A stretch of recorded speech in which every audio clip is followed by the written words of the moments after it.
नौकरी पेशा लोगों के बीच म्यूचुअल फंड की इक्विटी लिंक्ड सेविंग स्कीम यानी ईएलएसएस काफ़ी लोकप्रिय योजना हुआ करती थी। इनकम टैक्स की धारा 80C के तहत ईएलएसएस में निवेश करने पर 1.5 लाख रुपए की आपको निवेश में अगर आप करते हैं तो कटौती का लाभ मिलता था। साथ ही इक्विटी में निवेश होने पर शेयर बाजार तेजी से लाभ भी देता था और बचत भी हो जाती थी, इसलिए लोगों को ये अच्छा लगता था। लेकिन जब से नई टैक्स रिजीम आई तब से कोई भी निवेश पर कटौती का प्रावधान नहीं है।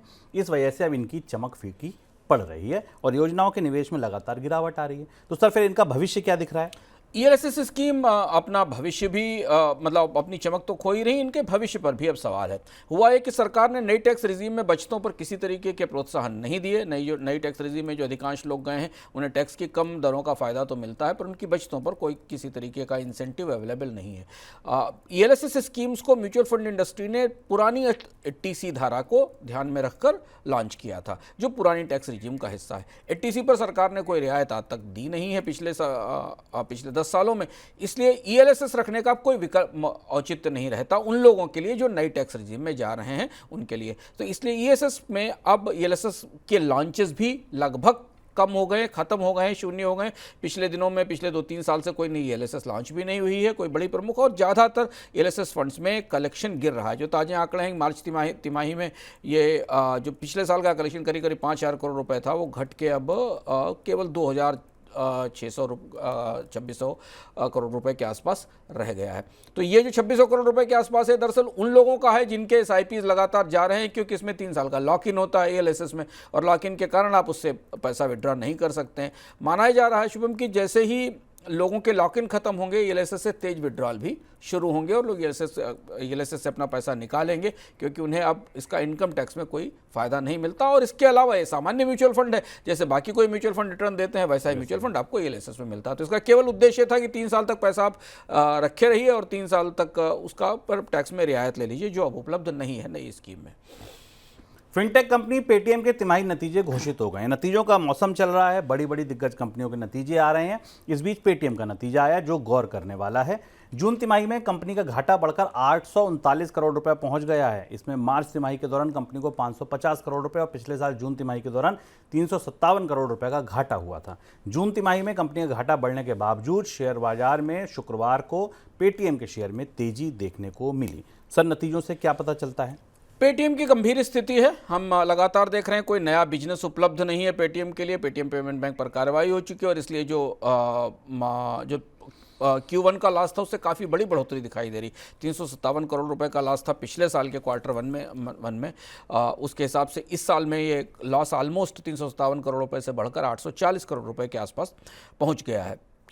कंपनी के एक्सपेंसेस भी थोड़े कम हुए हैं, क्योंकि छटनी की गई थी कंपनी ने, तो कंपनी का जो एक्सपेंसेस था वो पिछले साल की तुलना में करीब 1000 करोड़ के आसपास के खर्चे थे, जो घटकर अब 749 करोड़ रुपए पर आ गए हैं। पर कंपनी के पास, पेटीएम के पास अभी कोई वायबल या भविष्य का बिजनेस नहीं है और इसलिए स्टॉक में तेजी केवल निवेशकों की तरफ से या कुछ जो ताजे निवेशक हैं, हेज फंड्स हैं, उनकी तरफ से दिखाई दी। हमने आपको बताया भी था कि सॉफ्टबैंक इसमें से निकल गया है और अब हेज फंड्स का पसंदीदा स्टॉक हो रहा है पेटीएम, जिसमें हेज फंड्स पैसा लगा रहे हैं। इसके अलावा भी आज रिजल्ट का सीज़न है, रिजल्ट का दिन है। रिलायंस के नतीजे आएंगे शाम तक, जब हम इसे रिकॉर्ड कर रहे हैं इसके बाद रिलायंस के नतीजे आएंगे। ऐसा माना जा रहा है कि रिलायंस को ऑयल टू केमिकल बिजनेस में उतनी अच्छी ग्रोथ नहीं मिलेगी जिसके संकेत मिल रहे हैं, पर रिटेल और टेलीकॉम में रिलायंस के नतीजे बाजार को संतोष देने वाले और बेहतर हो सकते हैं। इसके अलावा बीपीसीएल, विप्रो, पतंजलि, अल्ट्राटेक जैसी कंपनियों के नतीजे भी आएंगे। मनी लैंड के साथ बने रहिए, हम हर नतीजे का विस्तृत विश्लेषण आपके लिए लेकर आएंगे और आपको बताएंगे, क्योंकि बाजार बंद होने के बाद आएंगे तो बाजार अब इन नतीजों पर सोमवार को ही अपनी प्रतिक्रिया देगा। सर, पेटीएम तो चढ़ा लेकिन आज शेयर बाजार में गिरावट दिखी, बड़ी मुनाफा वसूली दिखी। बाजार में गिरावट की क्या वजह थी? बाजार क्या बजट से पहले खुद को स्थिर कर रहा है? शेयर बाजार के लिए आज की गिरावट थोड़ी सी चौंकाने वाली थी। हालांकि बाजार अपनी ऊंचाई पर था और इसलिए मुनाफा वसूली का रिस्क और जोखिम हमेशा बना रहता है, पर ये जो बजट की ठीक पहले की प्री बजट रैली थी वो आज अचानक फिजल आउट हो गई, उसका धुआं निकल गया और वो लड़खड़ाकर नीचे चली गई और एक साथ बाजार में सभी सूचकांकों में गिरावट दिखाई दी। सभी सूचकांक लाल निशान में, रेड में बंद हुए। 2 बड़ी वजह इसकी लगती हैं जो बाजार के विशेषज्ञों से बात करके समझने की कोशिश कर रहे थे। आमतौर पर बजट का अगला हफ्ता बजट का है और बाजार को आज तेजी के साथ बंद होना चाहिए था। पहली चीज़ तो ये कि बजट से बाजार ये संकेत ले रहा है कि बजट उनके लिए कोई नेगेटिव सरप्राइज लेकर आ सकता है। हालांकि बातें दोनों तरफ की हैं। कैपिटल गेंस को लेकर आशंका भी कि कैपिटल गेंस को लेकर सरकार ऐसे प्रावधान कर सकती जिसका असर बाजार की अंतर्धारणा पर, सेंटीमेंट पर खराब हो सकता है।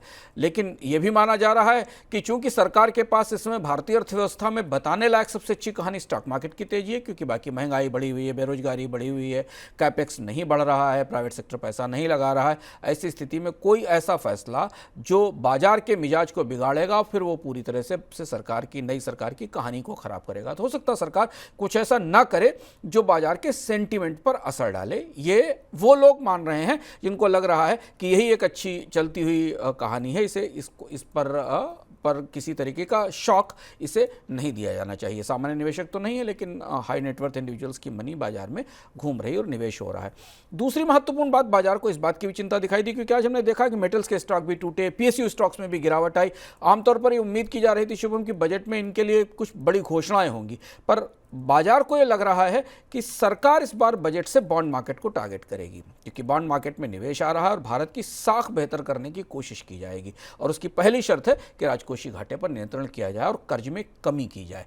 तो अगर इस तरीके का बजट पेश करती हैं वित्त मंत्री निर्मला सीतारमण, जो कि कर भी सकती हैं क्योंकि सरकार चुनाव के बाद सत्ता में वापस आ गई है, उन्हें बड़ी रियायतों की और उदारता की ज़रूरत नहीं है। और अगर वो फिस्कल पाथ को, भारत देश के राजकोषीय घाटे को नियंत्रित करने का सख्त व्यवस्था करती हैं, तो फिर सरकार के खर्च में कमी होगी या कोई बड़ी बढ़ोतरी नहीं होगी। और ये भी बाजार एहसास कर रहा है कि अगर कोई बड़ी बढ़ोतरी नहीं होती है कैपेक्स में, पीएसयूज में, तो फिर बाजार की जो सेंटीमेंट, प्री बजट सेंटीमेंट बना था, वो सस्टेन नहीं कर पाएगा। और इसलिए भी आज हमने बाजार में तेज गिरावट देखी। तो बाजार बजट को लेकर अब एज पर है, सतर्क है, बहुत उत्साहित सा नहीं दिखाई दे रहा है। एक दिन का समय बचा है, सोमवार को बाजार की ट्रेडिंग से हमें इसका रुख मिलेगा कि बाजार को बजट को लेकर कैसी संभावनाएं बन रही हैं।